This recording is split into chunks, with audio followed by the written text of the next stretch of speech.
Hello po, online world. Ayan po yung ating mga na segregate na nakalakal. So, sa bote po natin, ayan, 2 peraso po niyan, piso po. Sa malaki po, piso per peraso po. Sa monoblocks po natin, ayan, sa upuan na matigas, ayan, na plastic, 4 pesos per kilo po. Sa plastic po na ganito, na mineral water, 2 pesos per kilo po. So, sa bakal po natin, 10 pesos per kilo po. Dito po sa ating aloy, ayan, 30 pesos per kilo po. Sa, ayan po, aloy din po yan. Mukha lang siyang tanso pero aloy po siya. So, ayan. Nakuha po natin yan sa mga electric fan, sa sirang electric fan at sirang TV, ganyan po. So, ayan.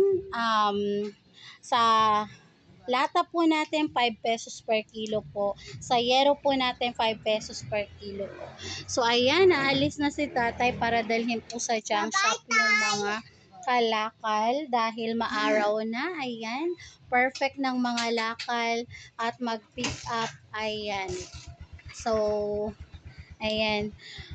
Buti na lang wala ng bagyong Christine para back to normal na po ang ating hanap buhay. So, pwede na pong mag-pick up around Nueva Ecija, boundary po ng Tarlac, boundary po ng Pampanga, boundary po ng Bulacan, boundary po ng Pangasinan, at boundary po ng Nueva Vizcaya. So, ayan, nakaready na si tatay. 3 days din po na hindi tayo nakapangalakal dahil po sa bagyo at wala pong bubong yung ating motorcycle. Ayan. So, inokondisyon pa ni tatay ang ating motorcycle para maganda ang takbo. Ayun.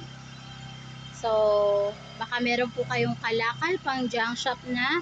Bumibili po kami, pumipick up po kami. Ayan.